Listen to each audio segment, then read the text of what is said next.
नमस्कार, स्वागत है एक बार फिर। Welcome back. इस वीडियो में हम भगवत गीता के 11वें अध्याय का 11वां और 12वां श्लोक चैंट करना सीखेंगे। In this video we will learn how to chant the 11th and the 12th shloka of chapter 11 of the Bhagavad Gita. And the shloka number 11 goes like this. 11वें श्लोक को हम इस तरह से चैंट करते हैं। दिव्यमाल्याम्बरधरम् दिव्यगन्धानुलेपनम् सर्वाश्चर्यमयं देवम् अनंतं विश्वतोमुखम्। अभी देखते हैं इस श्लोक में पहला और तीसरा चरण कहाँ पे छूटते हैं। मैंने कैसे चैंट किया था? दिव्यमाल्याम्बरधरम्, पहला चरण यहाँ पे छूटेगा और तीसरा चरण कहाँ पे छूटेगा? मैंने चैंट कैसे किया था? सर्वाश्चर्यमयं देवम्। अभी आपकी किताब में देवम अनंतम ये एक शब्द दिखाई दे रहा है। अभी इसमें से तीसरा चरण छूटेगा और चौथा चरण आरंभ होगा। अभी जो म है ये होगा म हलंत प्लस अ। तो ये देवम मैंने कैसे चैंट किया? सर्वाश्चर्यमयं देवम। तो ये देवम पे ये चरण छूट जाएगा और ये जो अ है यहां से चौथा चरण आरंभ होगा। अनंतम विश्वतोमुखम, ये ऐसे करके आएगा। अभी देखते हैं इस श्लोक में कौन कौन से नियम लागू होते हैं। The rules that apply on this श्लोक। पहले चरण में र के ऊपर अनुस्वार चरण की समाप्ति पे आ रहा है, तो इसका उच्चारण केवल और केवल म ही होगा। दूसरे चरण में चैंटिंग के हिसाब से कोई नियम है नहीं। तीसरे चरण में म य के ऊपर अनुस्वार के बाद का अक्षर है द, और अनुस्वार के बाद जब द आएगा तो अनुस्वार का उच्चारण होगा न। तो ये हम अपनी किताब में नोट करके रख सकते हैं। और तीसरा चरण कहाँ छूटेगा, चौथा चरण कहाँ आरंभ होगा, ये हम आपको बता चुके हैं। और चौथे चरण में त के ऊपर अनुस्वार के बाद का अक्षर है व, और अनुस्वार के बाद जब व होगा तो अनुस्वार के उच्चारण होगा म। अपनी किताब में आप नोट कर लीजिए। अनंतं विश्वतोमुखं सर्वाश्चर्यमयं देवम् अनंतम विश्वतोमुखम। चलिए एक बार मिलके चैंट करते हैं। मैं करूंगा, मेरे पश्चात आप चैंट करिएगा। दिव्यमाल्याम्बरधरम् दिव्यमाल्याम्बरधरम् दिव्यगन्धानुलेपनम् दिव्यगन्धानुलेपनम् सर्वाश्चर्यमयं देवम् सर्वाश्चर्यमयं देवम् अनंतं विश्वतोमुखम् अनंतं विश्वतोमुखम्। चलिए एक चीज का ध्यान रखिएगा, एक बात का इसमें कि ये जो है ना दिव्यमाल्याम्बरधरम्, तो ये सारे के सारे कान में पढ़ने चाहिए जो पूरे हैं। बरधरम, बरधरम ऐसे नहीं आएगा, शुरू शुरू में ऐसा होता है, मगर प्रैक्टिस करके ये बरधरम, इस बात का ध्यान रखिएगा। 12वां श्लोक देखते हैं। पहले मैं चैंट करके बताता हूँ। Let me chant it for you first.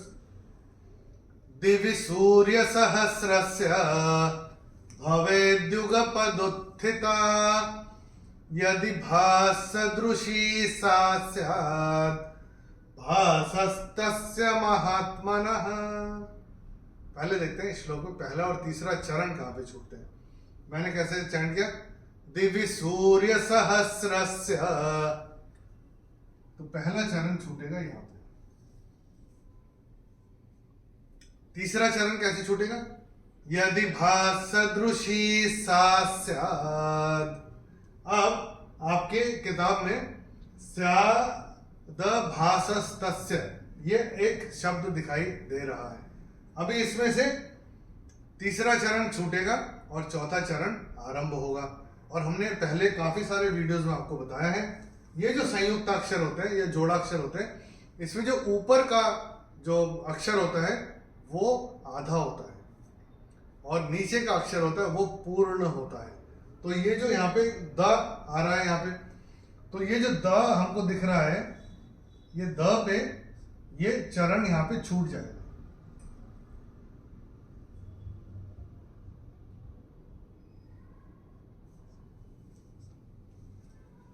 और जब आप चैंट करें, जब ये संधि विच्छेद होगा, ये द हो जाएगा त, स्यात।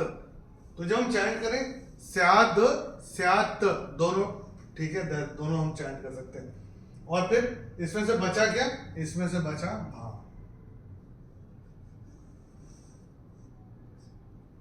तो कैसे होगा, यदि भासदृशी सा स्याद् भासस्तस्य महात्मनः।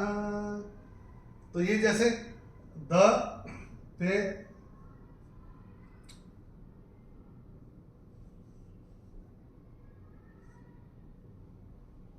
ये कैसे है, ये है द आधा प्लस भा। तो ये द यहां आ गया और ये भा से चौथा चरण आरंभ होगा। अभी देखते हैं इस श्लोक में कौन कौन से नियम लागू होते हैं, the rules that apply on this shloka. Let's have a look. पहले चरण में चैंटिंग के हिसाब से कोई नियम है नहीं, मगर हम एक बार फिर आपको बता देते हैं, ये ऐसा अक्षर भगवत गीता में काफी जगहों पे आता है, हमारे शास्त्रों में बहुत जगहों पे आता है। तो इसका जो उच्चारण है वो है सहस्र, सहस्र, ओके, सहस्त्र नहीं है, सहस्र। सहस्र का मतलब होता है हजार। बोलते दिव्य सूर्य सहस्रस्य, तो हजार दिव्य सूर्यों की तरह ये बोला जा रहा है यहाँ पे। तो ये इस बात का ध्यान रखिएगा जब आप चैंट करें, दिव्य सूर्य सहस्रस्य ऐसे करके आएगा। दूसरे चरण में भी चैंटिंग के हिसाब से कोई नियम है नहीं। तीसरे चरण में भा के बाद विसर्ग आपको दिख रहा है, विसर्ग के बाद का अक्षर है स, और विसर्ग के बाद जो हमने यहाँ पे नियम लिख रखे हैं आप देखेंगे, विसर्ग के बाद अगर स श या श आता है तो विसर्ग का उच्चारण आधा स श या श होता है। चूंकि यहाँ पे स आ रहा है तो इसका उच्चारण होगा आधा स। तो हम अपनी किताब में ये विसर्ग को स्ट्राइक ऑफ करके आधा स लिख के रख सकते हैं। यदि भासदृशी सा स्यात्, ऐसे करके आएगा। और चौथे चरण में न के बाद जो विसर्ग आ रहा है चरण की समाप्ति पे आ रहा है, उसका उच्चारण केवल और केवल ह ही होगा। भासस्तस्य महात्मनः, ऐसे करके आएगा। चलिए एक बार मिलके चैंट करते हैं। मैं करूंगा, मेरे पश्चात आप करिएगा। दिव्य सूर्य सहस्रस्य, दिवि सूर्यसहस्रस्य भवेद्युगपदुत्थिता, भवेद्युगपदुत्थिता। यदि भासदृशी सा स्यात्, यदि भासदृशी सा स्याद् भासस्तस्य महात्मनः, भासस्तस्य महात्मनः। चलिए एक बार दोनों श्लोक रिवाइज करते हैं, एक के बाद एक चैंट करते हैं। Let's experience the bliss of the Bhagavad Gita chanting. तैयार है? चलिए। दिव्यमाल्याम्बरधरम्, दिव्यमाल्याम्बरधरम्, दिव्यगन्धानुलेपनम्, दिव्यगन्धानुलेपनम्, सर्वाश्चर्यमयं देवम्, सर्वाश्चर्यमयं देवम्, अनन्तं विश्वतोमुखम्, अनन्तं विश्वतोमुखम्, दिवि सूर्यसहस्रस्य, दिवि सूर्यसहस्रस्य भवेद्युगपदुत्थिता, भवेद्युगपदुत्थिता। यदि भासदृशी सा स्यात्, यदि भासदृशी सा स्यात् भासस्तस्य महात्मनः, भासस्तस्य महात्मनः। प्रैक्टिस करते रहिएगा और जो हम नियम आपको बताते आ रहे हैं, ये नियम आप अपनी किताब में नोट करते जाइएगा। 11वें अध्याय में ये जो चरण कहाँ पे छूटता है, एक चरण और दूसरा चरण का आरंभ होता है, ऐसे एक एक शब्द बहुत ज़्यादा होते हैं, तो आप नोट करते चलिएगा। अकेले बैठ के चैंट कभी करेंगे तो आपको काफ़ी इजी होगा बैठ के चैंट करना। और इस वाले चैप्टर को थोड़ा सा ज़्यादा प्रैक्टिस करना पड़ेगा। मैं आपको एक मज़े की बात बताता हूँ। ये है ना, ये जो दिव्य गंधानुलेपनम, यानी काफ़ी दिव्य जो लेप लगाया हुआ, वो जो खुशबू वाले लेप है ना, भगवान ने लगा के रखे। ऐसा संजय बता रहे हैं किसको? धृतराष्ट्र को। ये जब भी हम चैंट करते हैं, ये जब भी हम चैंट करते हैं तो कहीं से वो एक खुशबू आती ज़रूर है। चमत्कार कह लीजिए, मन का वहम कह लीजिए, कुछ भी कह लीजिए, मगर हम जब भी करते हैं तब भी एक खुशबू ज़रूर आती है। ये this is the power of the 11th chapter of the Bhagavad Gita. जब आप चैंट करते हैं तो आपको ऐसा लगता है कि आप विश्व रूप दर्शन आपके हो रहे हैं। हम आशा करते हैं आपने नियम लिख के रख लिए होंगे।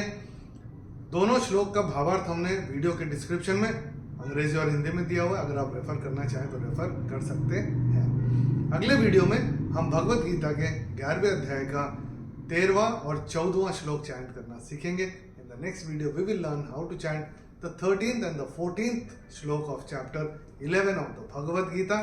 टिल देन, नमस्कार, हरि ओम।